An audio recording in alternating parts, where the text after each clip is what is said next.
The bill is set down for committee stage next sitting day. I call on Government Order of the Day number 6. Ngāruahine Claims Settlement Bill, committee stage.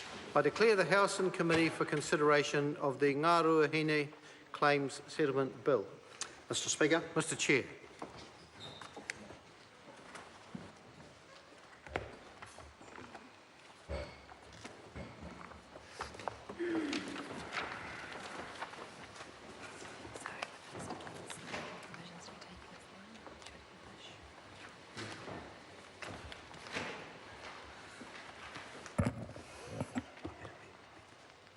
Members, the House and Committee on the Ngāruahine Claims Settlement Bill. Point of order, Jami-Lee Ross. Mr. Chair, I seek leave for all parts of the Ngāruahine Claims Settlement Bill to be debated as one question. So a leave is sought for that purpose. Is there any objection? There is no objection. Then the question is that parts 1 to 4, schedules 1 to 4, and clauses 1 and 2 stand part. Mr. Chairman. The Honourable Christopher Finlayson. Mr. Chairman, I'll just take a brief call now to explain SOPs 187 and 186. SOP 187 is in my name and deals with a number of technical amendments. It proposes 2 very technical amendments to the text of the bill, resulting from the very thorough and rigorous quality assurance process undertaken by PCO. First, it proposes insertion of a new clause 20A, which would align the bill with other recent Treaty of Waitangi settlement bills.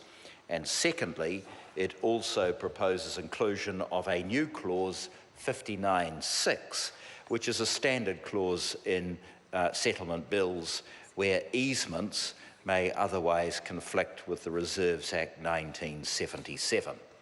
The second SOP is in the name of Mr. Pitaparoni, and it deals with iwi representation on the Taranaki Regional Council Standing Committee.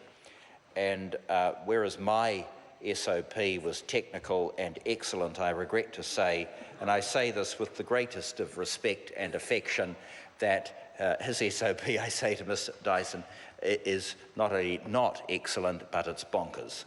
And I oppose the SOP on a number of grounds, a very technical term which one deals with in treaty settlement legislation. First, iwi representation on the 2 Taranaki Regional Council standing committees was specifically agreed between the Crown and Ngāruahine on the deed of settlement, which was signed in August 2014. Secondly, a lengthy and collaborative process had been undertaken to develop and formalise in writing a document that sets out the iwi representatives' nomination and appointment process. That document was endorsed by the Regional Council. It was endorsed by the 8 iwi of Taranaki and by me as the responsible minister.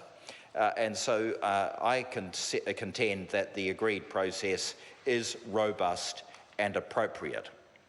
Thirdly, of the 12 current Policy and Planning Committee members, 4 have been appointed from external bodies. 3 of these are from each of the region's district councils, who are elected to the district councils, that is, and appointed to the Policy and Planning Committee. The other external appointment is from Federated Farmers, which is in effect an unelected member. So I really think that what has been proposed and referred to in the deed of settlement and brought into the legislation is a very positive development. I'm convinced that the Regional Council decision-making and the people of the great province of Taranaki can only benefit from having iwi at the table. So they are the 2 SOPs, Mr. Chair, my technical one and Mr. Peroni's dubious one. I call Adrian Rafi tonight.